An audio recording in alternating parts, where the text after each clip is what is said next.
Hello everyone, welcome to law basic classes. मैं विशाल सिंह। आज हम शुरू करेंगे फैमिली लॉ की क्लास फिफ्थ। इसमें हम आपका सेक्शन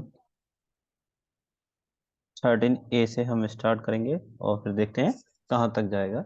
और हम पहले चार क्लासेस पढ़ा चुके हैं। आप हमारे यूट्यूब चैनल पर जाके प्रीवियस चार क्लासेस देख सकते हैं।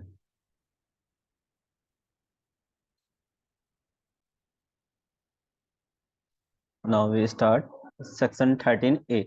सेक्शन 13A सेक्शन 13A हमारा बोलता है कि अगर हम ऐसी डिवोर्स लेते हैं।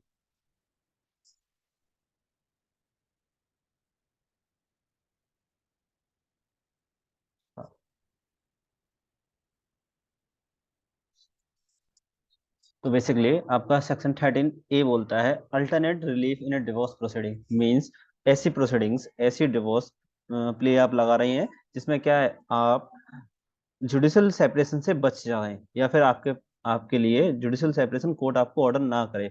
तो इसमें आपके जो क्लॉज 1 है, क्लॉज 2 है, 4 है और 5 7 है, सब सेक्शन 1 ऑफ सेक्शन 13। जो आपका सेक्शन 13 था डिवोर्स का, जिसमें ग्राउंड्स दिए गए हैं कि आप किन किन बेसिस पे आप डिवोर्स ले सकते हैं। आप फिर उनमें से कुछ सब कैटेगरी थी, जैसे रिनाउंस द वर्ल्ड है, प्रिजम्पशन ऑफ डेथ है, या फिर कन्वर्जन है। तो ऐसे जो कंडीशन है, वहां पर आपको डायरेक्ट क्या डिवोर्स अप्लाई कर दिया जाता है आपको। इसमें आप क्या है, जुडिशियल सेपरेशन की डिग्री नहीं दी जाती है। Okay, hope you understand.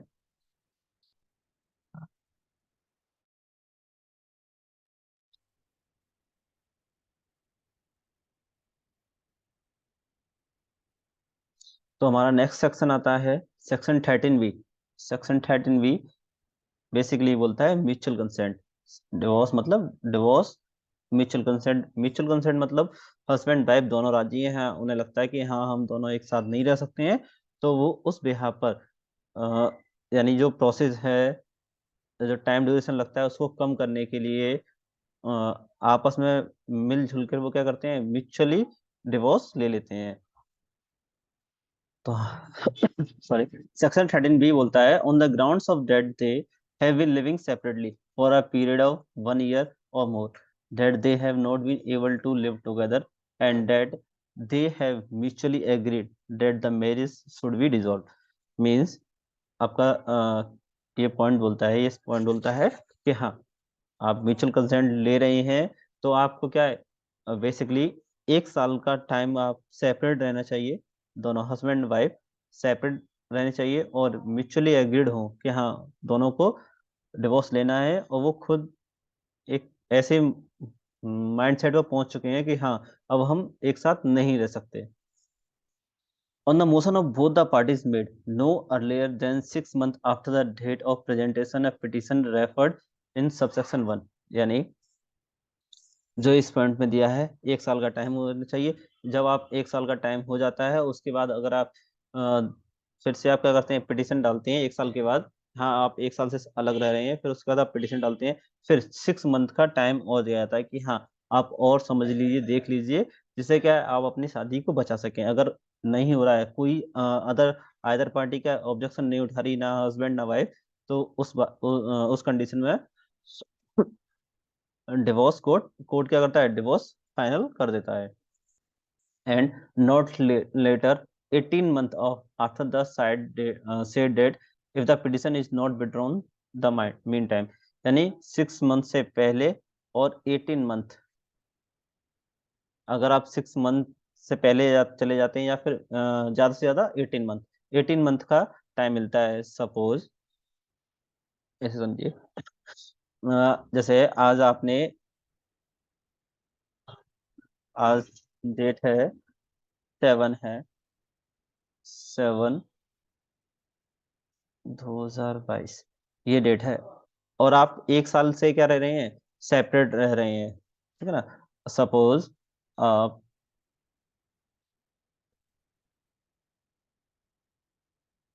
21 से आप सेपरेट रह रहे हैं, इस ड्यूरेशन में आप क्या रह रहे हैं, सेपरेट रह रहे हैं। आप कोर्ट के पास गए, कोर्ट ने आपको क्या दिया, एक मोशन निकाला, उसमें क्या बोला, 6 मंथ का टाइम दिया, यानी 6 मंथ से लेकर 18 मंथ तक का टाइम दिया था कि आप, हाँ, 6 मंथ से लेकर 18 मंथ के बीच में अगर आप कोई अदर पार्टी, चाहे हस्बैंड या फिर वाइफ, कोई भी विड्रॉन कर चाहता है कि हाँ उसे डिवोर्स नहीं लेना है, तो फिर वो क्या है, विड्रॉ कर सकता है। अगर दोनों में से कोई विड्रॉ नहीं करता है तो फाइनल कोर्ट आपको डिवोर्स दे देता है। The courts alone being satisfied after hearing the parties after making such inquiry as if things fit that a marriage has been solemnized and that the advancement in the position are true, a pass a degree of a divorce declaring the marriage to be dissolved with the effect of the date of the degree। जैसे ही आपका 18 month का time period निकलता है, उसके बाद क्या है, आप कोर्ट में प्रेजेंट होंगे और आप क्या करेंगे, डिवोर्स के लिए कोर्ट से बोलेंगे और आपको कोर्ट क्या करेगा, डिवोर्स दे देगा। सर डिक्री मतलब हाँ, क्या होता है, डिक्री? डिग्री देखो, जैसे कोर्ट के ऑर्डर होता है, ऑर्डर होता है, जैसे देखो, जैसे हम सिविल में जाते हैं तो वहाँ डिक्री और ऑर्डर बोलते हैं हम, यानी जजमेंट होती है ना, तो जजमेंट से पहले का जो एक नोटिस निकलता है कोर्ट के द्वारा, ऑर्डर निकलता है, उसको हम बोलते हैं decree. Order and decree are different और सेम थिंग? नहीं, सेम थिंग है, order and degree okay sir. Both are same thing.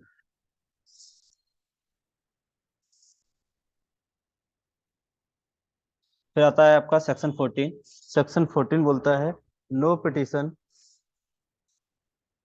1 minute हो।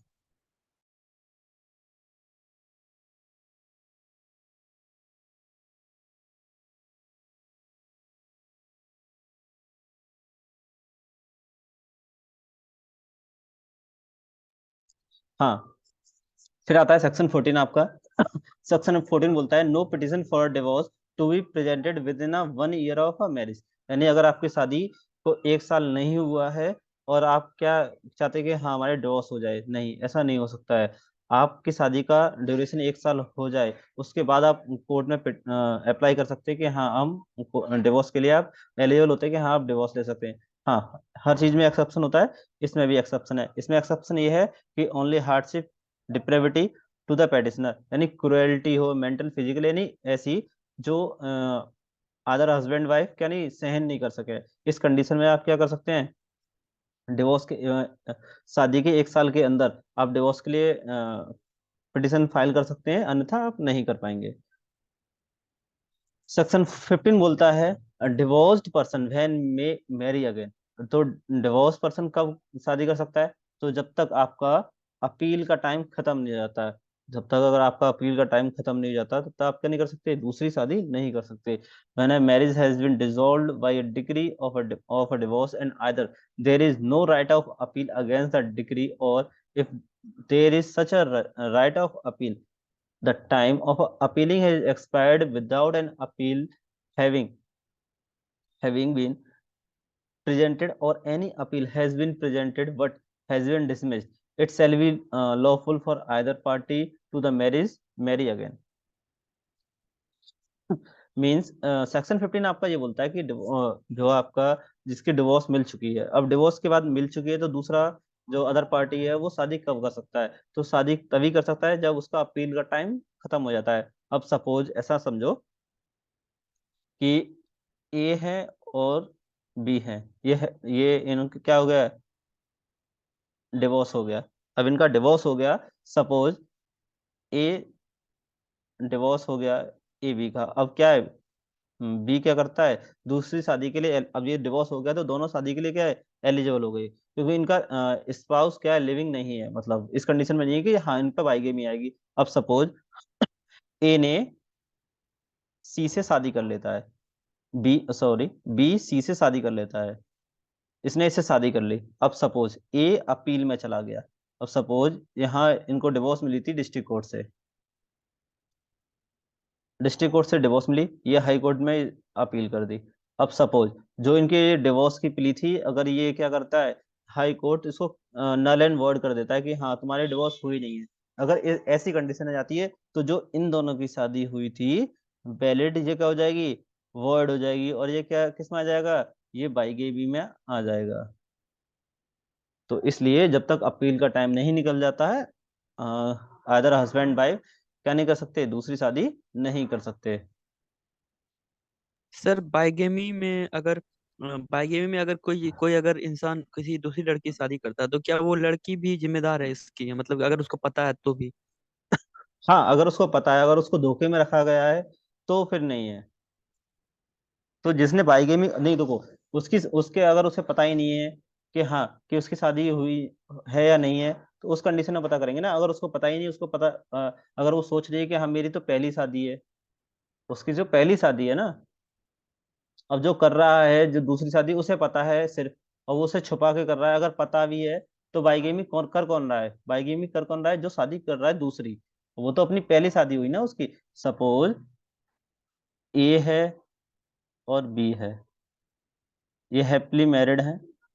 अब बी क्या करता है, सी को बताता नहीं है कि मेरी शादी हो गई है, या सपोज बता देता है कि हाँ मैं पहले से मैरिड हूँ, इंगेज हूँ।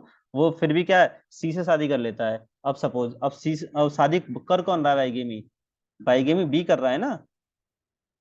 Yes sir. अब सी की तो पहली शादी है,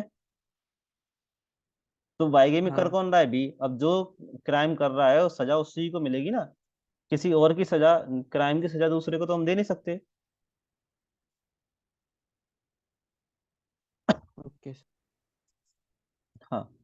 तो अब कुछ की पॉइंट्स देखो, जैसे म्यूचुअली, अब म्यूचुअल डिवोर्स के लिए क्या क्या होना चाहिए, की पॉइंट्स देखो।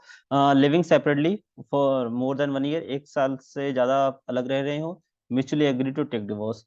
फिर आता है either disease of either spouse, अगर ऐसी कोई बीमारी है, इनक्योरेबल है, कम्युनिकेबल है, अनसाउंड माइंड है, तो इस ब्याह पे भी क्या कर सकते हैं आप, डिवोर्स ले सकते हैं। और फेटल ग्राउंड्स क्या होते हैं, faulty grounds, adultery, cruelty, desertion. जैसे देखो, adultery, sex with someone someone else other than husband, अगर कोई वाइफ है वो क्या करती है, अपने हस्बैंड के साथ नहीं, किसी अदर मैन के साथ वो सेक्सुअल रिलेशन बनाती है, उसको क्या बोलते हैं, एडल्ट्री। अब cruelty, extreme in nature, mental या फिजिकल हो, आप इस कंडीशन में भी क्या ले सकते हैं, डिवोर्स ले सकते हैं। ये फेमस केस है इसका, दस्ताने वर्सेस दस्ताने। तो ये बता, दस्ताने वर्सेस दस्ताने केस ये बताता है कि हाँ, कि क्रुएल्टी आखिर क्या है। फिर आता है डिजर्सन। डिजर्सन मतलब not less than 2 year after the date of application. Desertion मतलब अलग हो जाना, अलग हो जाना, नहीं सेपरेटली रह रहे हैं, चाहे एक ही घर में रह रहे हो चाहे अलग अलग रह रहे हो। फिर आता है अगर कोई कन्वर्जन कर लेता है, कन्वर्ट टू अनदर रीजन, फिर या फिर रिन्यूएशन मतलब रिनाउंस द वर्ल्ड हो जाता है। फिर आता है कंस्ट्रक्टिव डिवोर्स, मतलब अपने आप, हाँ, यानी एक पार्टी एलिजिबल हो जाती है कि हाँ वो डिवोर्स ले सकती है, कैसे, प्रिजम्पशन ऑफ डेथ पे।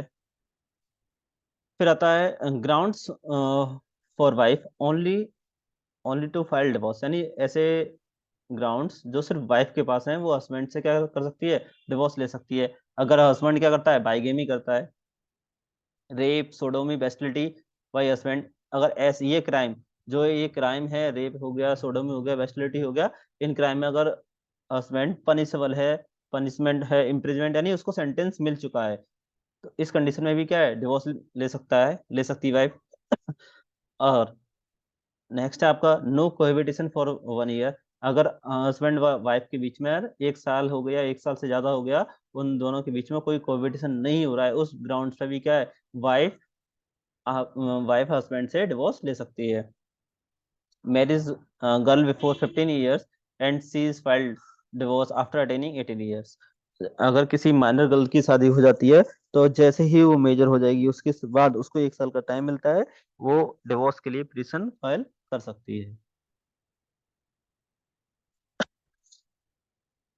फिर आता है, हाँ, and grounds of divorce, no cohabitation, no conjugal rights, irreversible irritable breakdown of marriage, मतलब ऐसी शादी जहाँ कुछ अब हस्बैंड वाइफ के बीच में कुछ रहा ही नहीं है, कि ऐसी कोई कंडीशन नहीं बची कि वो अपने यानी एक दूसरे के साथ रह भी सकें।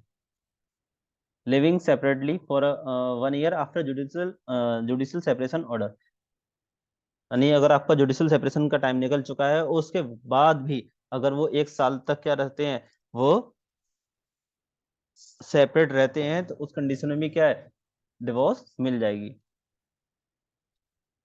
इन judicial separation it is not obligatory to cohabit together. अगर जुडिशियल सेपरेशन है और उसमें अगर आप कोविड कर रहे हैं, तो ये कोई ओब्लिगेटरी नहीं है, आप नहीं कर सकते या फिर कर ही सकते हैं। अगर दोनों राजी हैं, हस्बैंड वाइफ, तो वो क्या कर सकते हैं, कोविड कर सकते हैं आपस में। फिर आपका आता है सेक्शन 16। सेक्शन 16 बोलता है legitimacy of a children of a void and voidable marriages. यानी अगर आपकी शादी चाहे वॉइड हो, चाहे वॉइडेबल हो, या फिर वैलिड हो, शादी आपकी कैसी भी है, अगर उस शादी से अगर आपका बच्चा हो रहा है, तो बच्चा लेजिटमेट ही कहलाया जाएगा। उसको इलेजिटिमेट बास्टर्ड ये नहीं बोलेंगे। Notwithstanding that the marriage is null and void under section 11, अगर आपकी शादी सेक्शन 11 के अंडर null and void है, फिर भी क्या है, बच्चा legitimate ही माना जाएगा। Any child such marriage who would have been legitimate if the marriage had been valid shall be legitimate whether such child is born before or after the announced commencement of a Marriage Law Amendment Act 1976, and whether not a degree of nullity is granted in respect of that marriage under this act, whether or not the marriage held void otherwise that on a petition under this act। तो आपका section 1 ये बताता है कि आपकी शादी अगर void है, वर्डेबल है, वैलिड है, शादी आपकी अगर हुई है और उससे अगर आपका कोई बच्चा हुआ है, तो बच्चा हमेशा आपका लेजिटिमेट ही कहलाया जाएगा। फिर आपका है सेक्शन 2 बोलता है, subsection 2, where a decree of nullity is granted as a respect of a voidable marriage. Section 12, any child begotten and conceived before the degree is made who had been the legitimate child of the parties the marriage, if at the date of the degree had been dissolved instead of annulled, shall be deemed to be the legitimate child notwithstanding the degree of nullity। Suppose अगर एक ऐसी condition है जहां पर क्या है, बच्चा अगर शादी डिवोर्स की, यानी देखो अगर आपकी शादी वॉइडेबल है, तो उस कंडीशन में अगर आपकी शादी क्या है, आपने प्ली डाल दी कि हाँ हमारी शादी वॉइड कर दी जाए, अगर उससे पहले आपकी जो वुमेन है वो क्या है, चाइल्ड कंसीव कर लेती है, उस कंडीशन में भी क्या है, बच्चा क्या माना जाएगा, बच्चा लेजिटिमेट ही माना जाएगा, अगर इवन उनकी डिवोर्स हो जाती है फिर भी।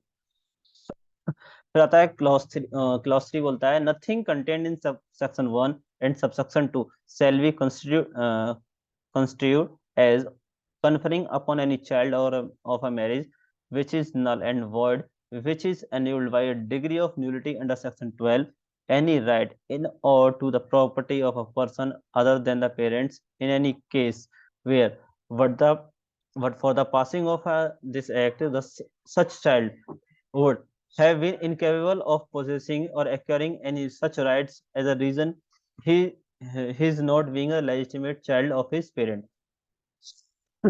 अगर कोई बच्चा सबसेक्शन 1 यानी इसमें आता है, या फिर इसमें आता है सबसेक्शन 2 में, बच्चा कैसा भी हो, किसी भी कंडीशन में आता है, मगर बच्चा है, तो उसके पेरेंट्स की जितनी भी प्रॉपर्टी है, उस बच्चे का पूरा हक होगा। एक सेकंड।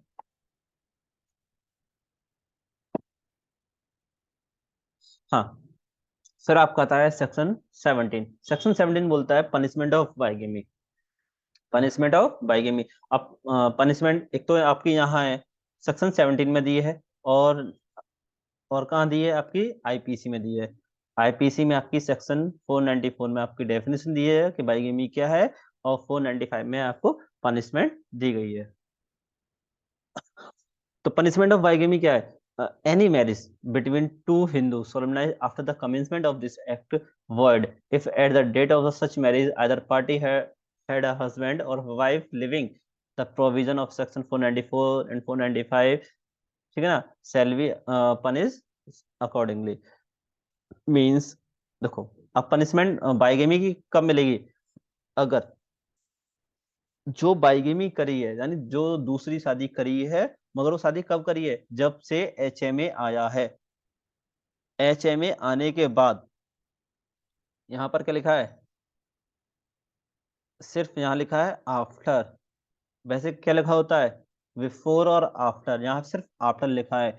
अगर आपने दूसरी शादी, ये एक्ट बना 1955 में, उसके बाद अगर दूसरी शादी करी गई है, तभी आपको क्या है, बाइगेमी के लिए पनिश किया जाएगा। अन्यथा अगर आपकी शादी पहले से है तो आपको बाइगेमी के लिए पनिश नहीं किया जाएगा, ना ही आपकी शादी बाइगेमी बोली जाएगी।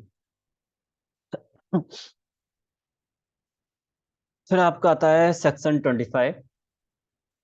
सेक्शन 25 बोलता है maintenance, maintenance, pendant light and section twenty expansion. Four so sorry, section 24। Section 24 बोलता है maintenance, pendant and expansion, expansion of the proceeding. Means maintenance के लिए। और कहाँ बोलता है? आपका सेक्शन 125 सीआरपीसी का। सीआरपीसी में भी क्या मिलता है? मेंटेनेंस के लिए प्रावधान दिया गया है, और एचएमए में भी। तो जब मेंटेनेंस दिया जाएगा, एक तो मेल को मेल देगा फीमेल को, तो उसको जो उसके खाने पीने का, रहने का, सब चीज का पैसे देगा। और क्या देगा? जो भी पैसा उसका प्रोसीडिंग में खर्च हो रहा है डिवोर्स के दौरान, जो डिवोर्स चल रही है उस दौरान जो भी प्रोसीडिंग में पैसा खर्च हो रहा है, वो भी कौन देगा? वो हस्बैंड ही देगा। Where in any proceeding under this act it appears to the court that either the wife or the husband, as the case may be, has no independent income the sufficient for her or his support and a necessary expensive for the proceeding। यानी either wife, husband या फिर wife, कोई भी है, और ऐसी जो other person है वो कैपेबल नहीं है। या तो देखो, इसमें एचएमए में हस्बैंड भी कर सकता है, मेंटेनेंस के लिए अप्लाई कर सकता है। तो जिसके पास पैसा है वो किसको देगा? जिसके पास कोई संसाधन नहीं है वो उसको पैसे देगा। Proceeding, it may be on the application of the wife or husband, order the respondent to pay the petitioner the expenses of the proceeding, the monthly during the proceeding, such sum as having regarding the petitioner on income and the income respondent, it may be seen to the court reasonable। अब कितना दिया जाएगा वो court के ऊपर होता है, कि कोर्ट कितना लगाता है कि हाँ, जो सामने वाला बंदा है वो कमा रहा है, तो वो कितना कमा रहा है, वो अपने ऊपर कुछ बचा पा रहा है या फिर। ये कंडीशन नहीं है ना, अगर कोई 100 रुपीज कमा रहा है तो उसको ऐसा नहीं दे बोल सकते ना कि हाँ, तुम उसको 80 रुपीज दे दो या फिर 50 रुपीज दे दो। अब कुछ कमा रहा है वो, खुद भी तो कुछ रखेगा ना। सामने वाले के कितना देगा कि हाँ, उसको रोटी कपड़ा मकान और प्रोसीडिंग, वो अपना जीवन व्यापन कर सके, इतना चीज मिल जाती है।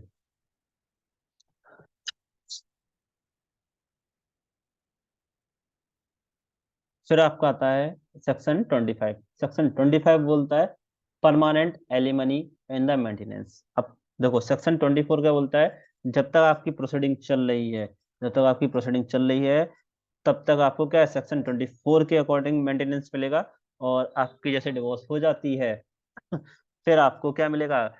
फिर सेक्शन 25 के अकॉर्डिंग क्या मिलेगा? मेंटेनेंस मिलेगा, permanent alimony.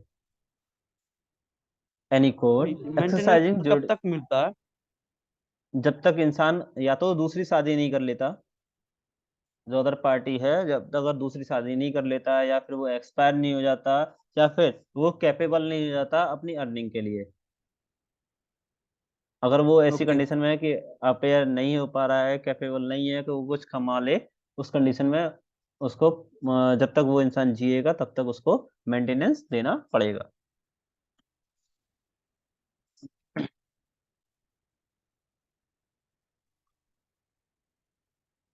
Any court, any court exercising the jurisdiction under this act may at the time of the passing any decree or at any time subsequent thereto on application made to it for the purpose of either the wife or the husband, as the case may be, order that the respondent shall pay to the an applicant sorry for his or her or his maintenance and support such gross sum or such monthly or periodical sum for a term not exceeding the life of an applicant as having the regard the respondent owns income and the other property, if any, income and the other property of the applicant, the conduct of the parties and other circumstances of the case, it may seem to be the court to be just, and any such payment may be served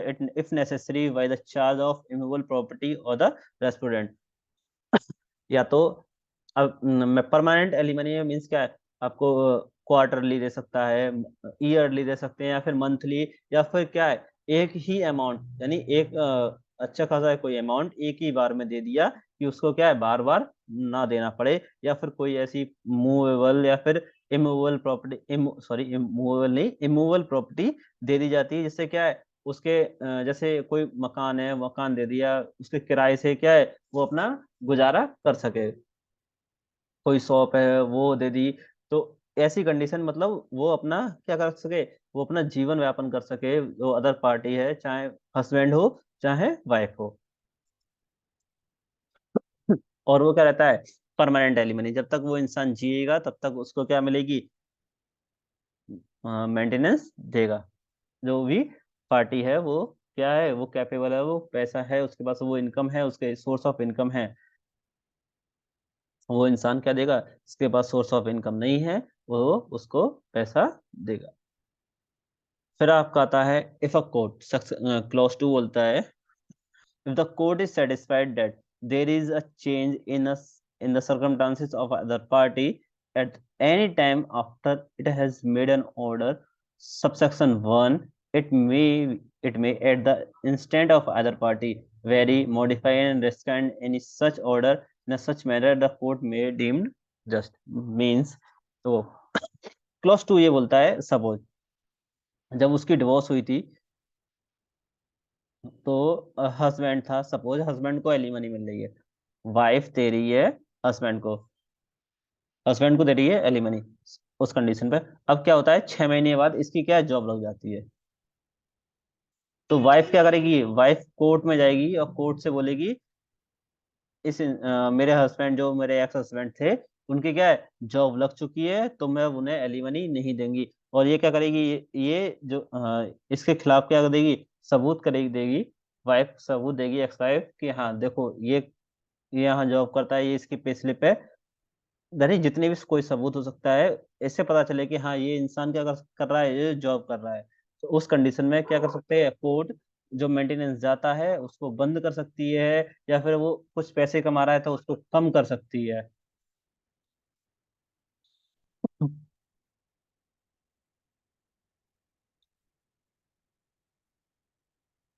sir आपका आता है clause 3, clause 3 बोलता है if the court is satisfied that the party in whose favour an order has been made under this section has remarried, or if such party of is the wife at the dead, she has not remained chaste, or if a party if the is the husband that he has had sexual intercourse with any woman outside the wedlock, it it may at any instant of the other party vary, modify, rescind any other manner of such deemed just, may deem just, means clause 3 आपका ये बोलता है अगर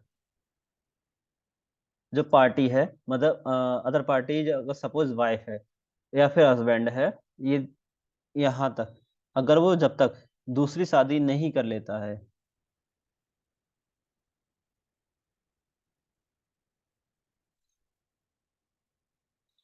अब suppose ये है, अब इसमें लिखा है जो अदर पर्सन है, जिसको मेंटेनेंस मिल रहा है, जिसको मेंटेनेंस मिल रहा है, अगर वो क्या करता है वो दूसरी शादी कर लेता है तो उसको क्या मिलेगा तो उस कंडीशन में वहां पर उसकी क्या है जो उसको मेंटेनेंस मिलता था वो मिलना खत्म हो जाएगा, या फिर अगर मेंटेनेंस अगर वाइफ को मिल रहा है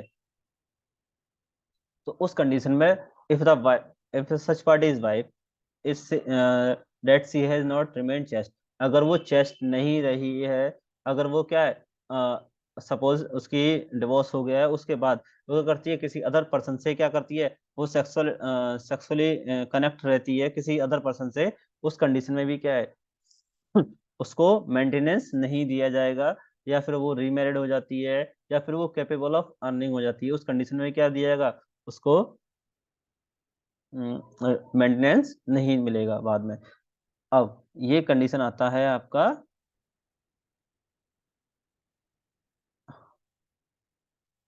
ये कंडीशन आती है हस्बैंड के लिए ऊपर, अगर सपोज वाइफ क्या दे रही है हस्बैंड को, मेंटेनेंस दे रही है, अगर उसका हस्बैंड किसी और अदर वुमन के साथ क्या कर सकता है, करता है, वो सेक्सुअल इंटरकोर्स करता है, उस कंडीशन में भी क्या है, वाइफ जो उसका एक्स हस्बैंड है उसको मेंटेनेंस देने से मना कर सकती है, मगर ये कंडीशन जब ही फुलफिल होंगी जब आप उनके खिलाफ क्या देंगे, सबूत कोर्ट में पेश करेंगे। ये नहीं है आपने मन चाहा तब आपने बोल दिया कि नहीं ये अब पवित्र नहीं रही, चेस्ट नहीं रही, मैं इसको वो नहीं दूंगा। नहीं, आपको साबित करना पड़ेगा चेस्ट क्यों नहीं रही, कैसे नहीं रही, आपको उसको साबित करना पड़ेगा। तो ये आपका सेक्शन खत्म होता है। हम सेक्शन 26 हम नेक्स्ट क्लास से पढ़ेंगे। तो ये हमारी क्लास 5 थी, नेक्स्ट हमारी क्लास 6 आएगी। आप हमें फेसबुक पर, इंस्टाग्राम पर और टेलीग्राम पर हमारा ग्रुप है, उसमें आप ज्वाइन कर सकते हैं। आपको कोई डाउट है आप उस पर डाउट पूछ सकते हैं। Thanks for watching. लाइक करें, कमेंट करें, अगर अच्छा लगता है तो आप सब्सक्राइब भी करें। Thank you. Thank you sir.